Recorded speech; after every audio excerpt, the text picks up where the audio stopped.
Hello everyone, this is Mark. Welcome to my Calc 3 videos. Today, we're going to talk about chain rules and implicit differentiation.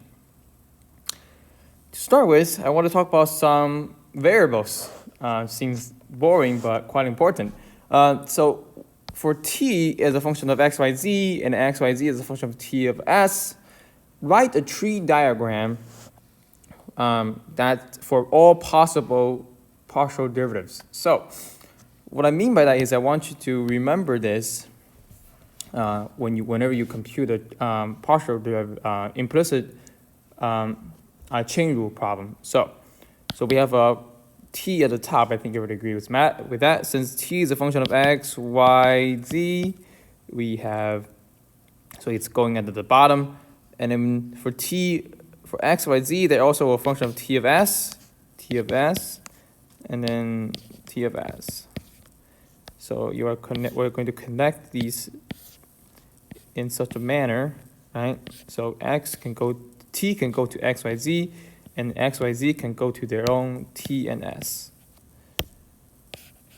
Okay. So that's the idea of, I call them the variable tree.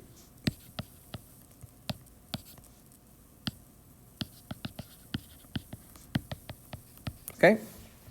So with that in mind, let's talk about chain rule, right? So what is a good way of memorizing and writing down the chain rule formula, albeit mathematically illegal, right? You can see the right for the hints.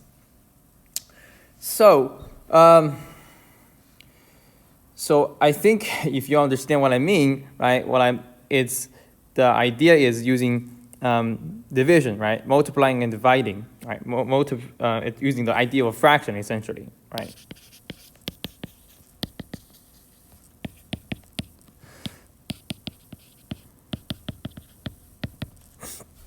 So let's, for example, right, from the previous example, how can we quickly write down the expanded form of dt ds, right? So we know that we want to trace from t all the way down to s, so that we have to take multiple roots from, right? So we have to take multiple roots, right? X, t to s, x to s, t y s, t ds. So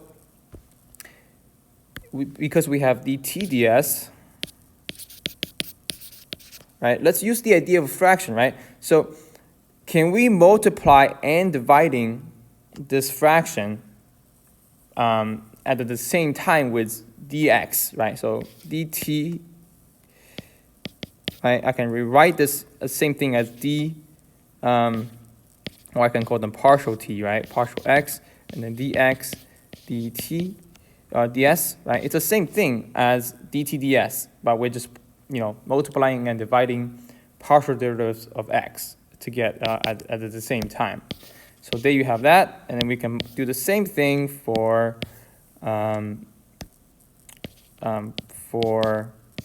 y and z, right? So that's how you can arrive the equation of the partial derivatives without having to memorizing every single one of them, right? This is an easy way for you to draw them out of your brain without having to memorize. Okay, so let's talk about implicit differentiation, right? What does implicit functions expression differ from the explicit ones, right? This is the concept that many students don't quite understand, but we will come back to this idea many times as we learn about Calc 3. So I'm going to want to mention that right here. So explicit function is always z as a function of x and y, okay? So, and then this is your regular notation of small f, right? Small f, and then your implicit expression is f of x, y, z equals to 0, right? So the big F is the notation for implicit expressions. And then the key difference is that the dependent variable, the output variable, is clearly defined in the explicit expressions, right? Z is on the left-hand side of the equation, and on the right-hand side, there's no Z. and it's only the independent variables, x and y. So if you look at this one, right, f of x, y, z, right, the dependent variable, the output variable z is intertwined with the rest of the expression x and y. Those are the independent ones. So this is the key difference between them, and you need to be able to differentiate and tell them apart. What is the so second question is, what is the implicit differentiating formula for two variables, right? So the implicit differentiation for two variables, right? So function of x and y, right? So let me go ahead and use my go back to my notes, right? Help myself a little bit, and also just another opportunity for you to realize my notes are indeed available, right? So from two variable case, you have dy dx as negative of big fx and over big fy. So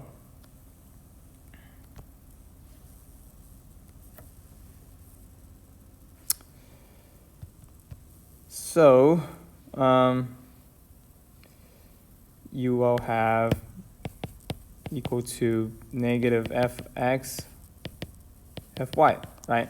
So the dependent variable, output variable, the partial derivatives is at the bottom, right? It's at the bottom, the denominator. So it's the same idea for the three variable case, right? So, never mind. So we have dy dx, right? So dz dx is just the same formula about fx over fz, right? So z is the dependent variable, the output variable, and then dz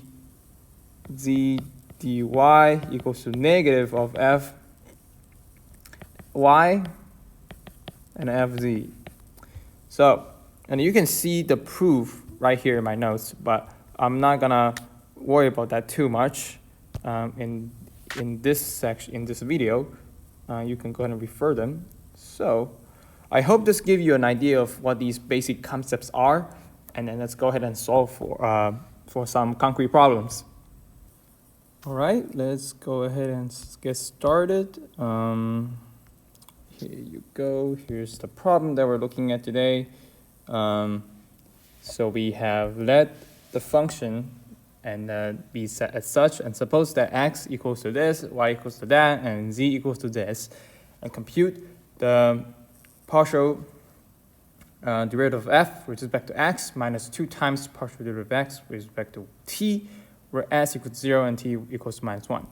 So this is a chain rule problem, is because, well, first of all, we have multiple layers of variables, right? We have x, we have f, and x, y, z, and then below that we also have s and t. Another thing that we notice is that these notation of the chain rules, that's another giveaway that's telling us this is a chain rule problem, right? So the first step we can do to solve this problem is we're going to identify the dependent, intermediate, as well as the independent variables. So in this case, in this problem, right, the dependent variables is f, and then intermediate will be x, y, z, and then finally we'll have s and t as the independent variables. And then we're going to draw the variable tree, right?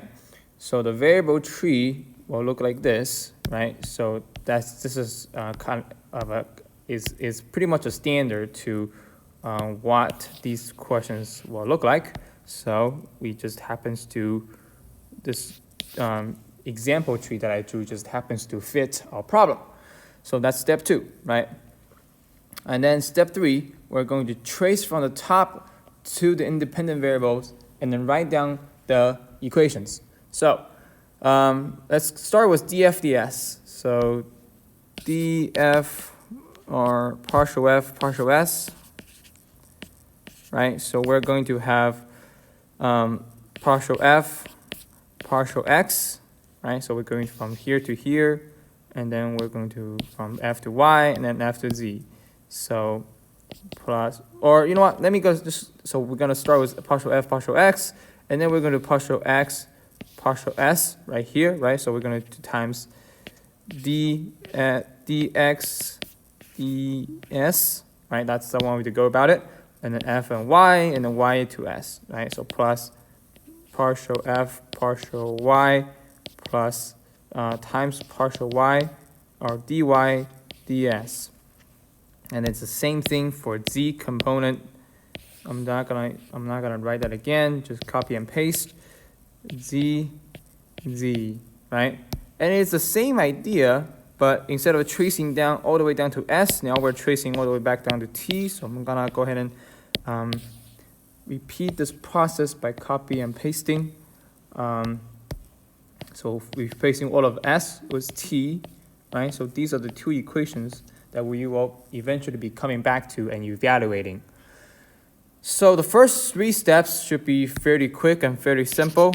And this is where the grinding part begins.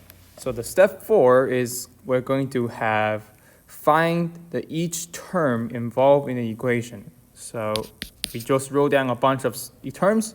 Now we're going to start with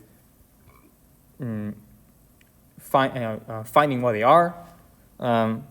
So let's go ahead and start with the top level ones. So the partial f, partial y, partial f, partial x, and partial f, partial z. So since we know that f equals to ex plus y minus z, so that means partial f, partial x will be the same as the function itself, right? Just applying some power rules, and then that is also true for partial f, partial y, and then partial y f, partial z is just gonna be the negative of that because we have is minus z, right? It's minus z, so that's easy enough. We also know that per the equation, per the question that they gave us, x equals to st, y equals to 2s minus 2t, z equals to s minus t, right? So we can go ahead and start finding the lower level, right? So the dx ds, dy ds, dz ds, and then we can also find dx dt, dy dt, and dz dt. So I'm going to go ahead and write these things down. Dx ds equals to, right? And then we're also going to have duplicate of this, right? So x, y, z, and we're going to duplicate that again for y, for t variable, t, and t, right? So based on what we know about partial derivatives, right, this is going to be t, this is going to be s, this is going to be 2, negative 2, 1, negative 1. These, I'll just go and brief through them really quickly because, well, they're pretty easy. So that's step 4. That's all we have for step 4. Right, so start with partial f, partial x, y, z, and then we go down to the bottom level, right? And then finally, we're going to evaluate each term in the step 4. This is going to be another big step, right? Another grinding step. So first step you're going to do is we're going to find the values of these lower level derivatives by plugging in the values of s and t.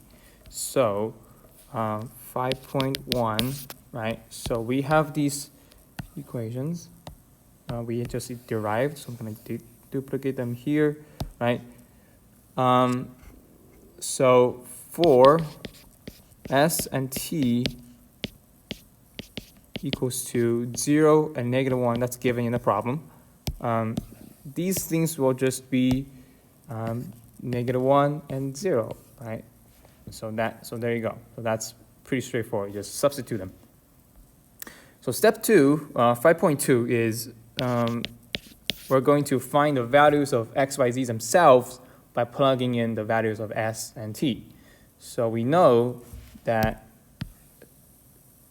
we have the function, we have these expressions given in a problem. We are just going to be evaluating them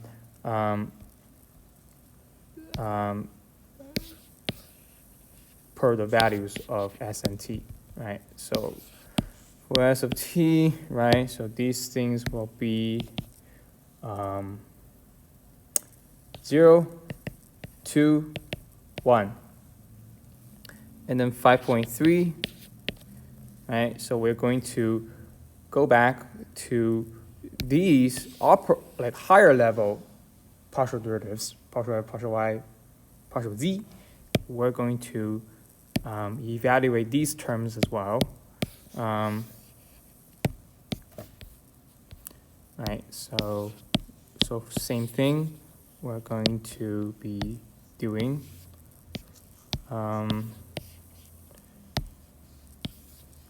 Equals to, so, oh, never mind, not for these. So for x, y, z equals to 0, 2, 1, right? We're going to substitute these values into the partial derivatives. So 0 plus 2 minus 1, that's 1. E to the 1 is 1, 1, and then negative e, right? Negative e. So there you go, right? So finally, we're going to put all of what we have evaluated together, right? Partial f, partial s, right? All of this comes back together.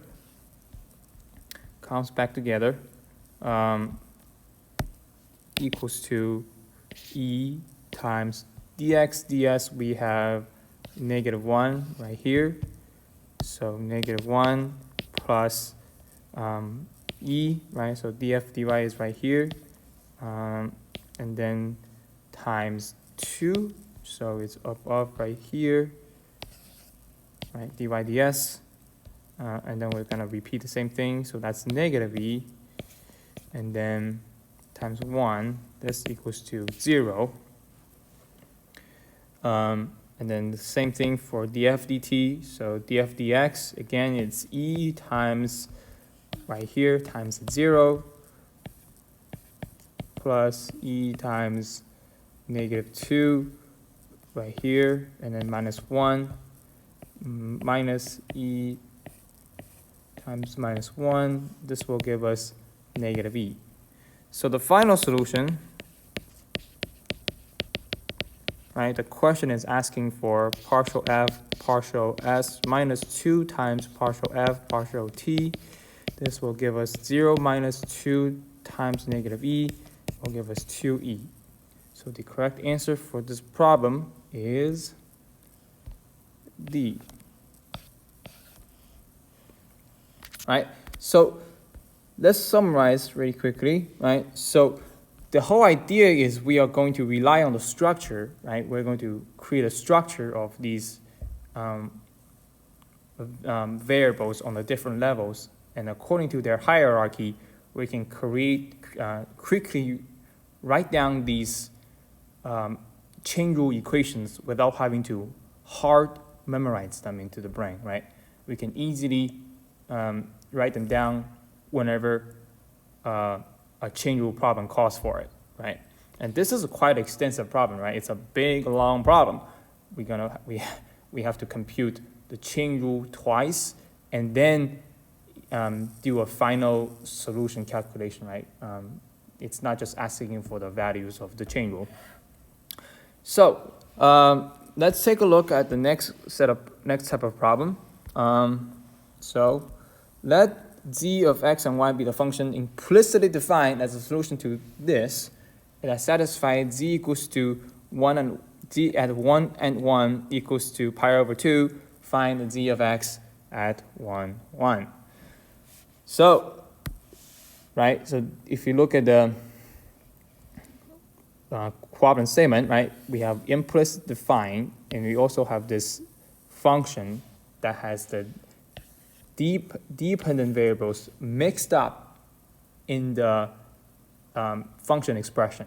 So we can tell that this is an implicit function and is asking for the partial derivatives. As therefore, this is an implicit differentiation problem. So to solve this type of problem, the first thing we're going to do is to move everything, right, to the left side. Because the reason why I asked for this is because sometimes these problem statements will give you the variables on the both sides, not just constant, but variables on both sides of the equation. You need to move at least, if I'm you, I would just move everything to the left-hand side, right? So that we can compute implicit differentiations. So f equals 2, right? We're going to just copy everything on the left-hand side, x plus y plus z plus sine x, y, z minus 3 minus pi over 2 equals to 0. And then we're going to use the definition of the implicit differentiation. So step 2, we're going to have z of x equals to dz dx equal minus f of x, right? So they kind of switch position in a way, and then f z.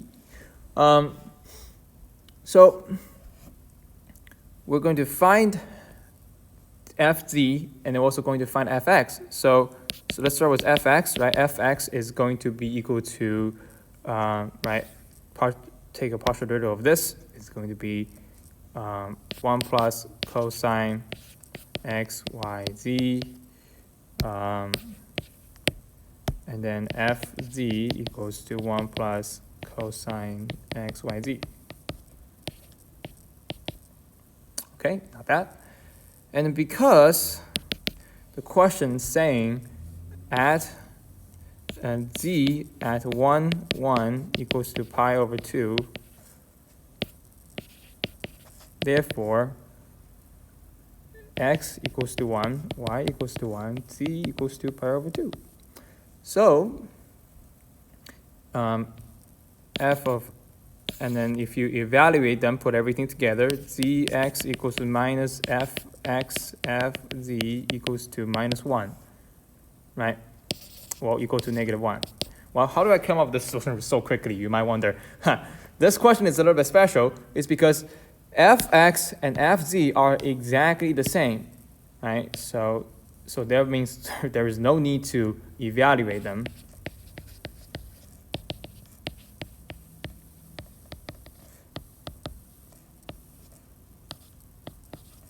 Fx equals to fz.